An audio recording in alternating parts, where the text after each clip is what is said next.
describe the character you play in the film? John Thornton is a man who's grown up in urban America. He has a son and a wife.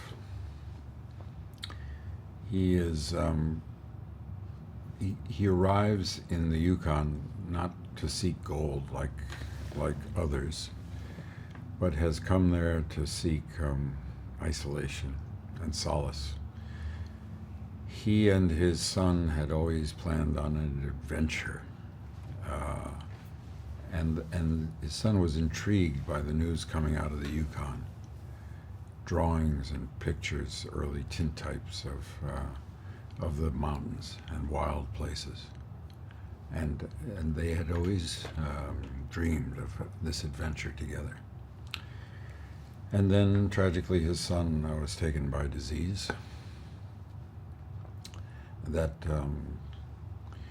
proved to be a difficulty he and his wife could not overcome together, and he ran away. And it is in the context of his relationship with the character Buck, the dog, that he finds the courage to go back and face the circumstances that he's left behind, and to redeem himself. And Buck is while Buck's adventure is to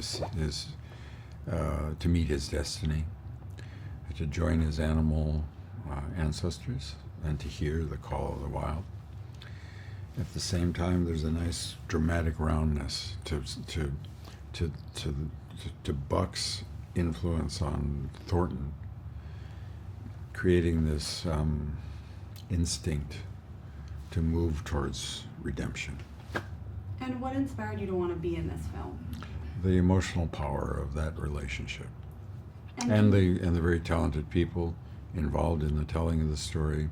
Michael Green's script, Chris Saunders' beautiful capacity to create animated characters, and his understanding of the story he wanted to tell.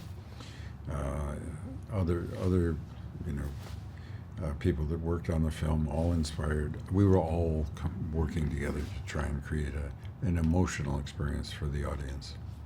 Great, and can you talk about the process of making the film and acting opposite a man doubling as a dog?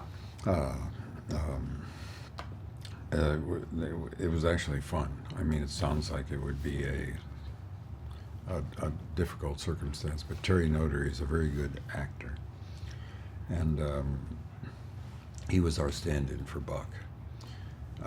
So he was useful for everyone to organize their eye lines, so everyone was looking, when they were supposed to be looking at the dog, they were looking at the same place. And he was a student of dog behavior, so he could replicate the mechanics of dog movement. For instance, when the Buck first sees the snow, there's a wonderful behind-the-scenes footage of Terry Notary behaving as a dog might under those circumstances.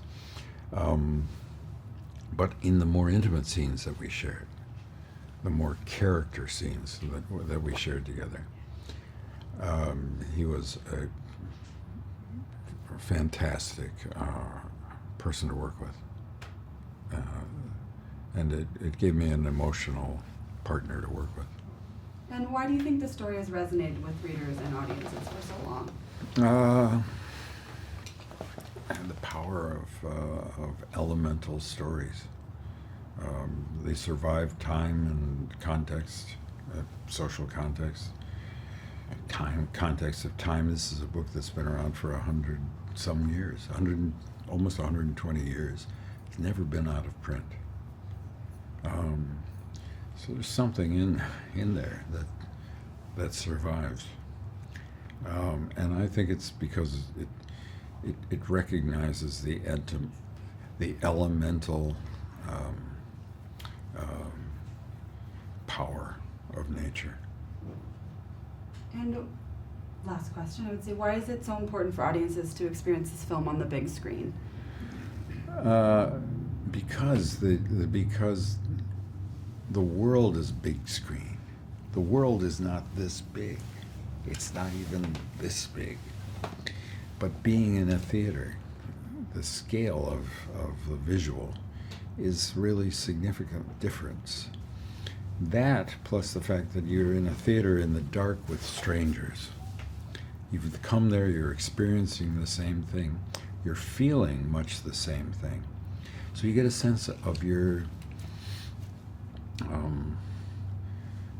of a common humanity, which is a very positive thing that we're missing in a lot of other parts of our life.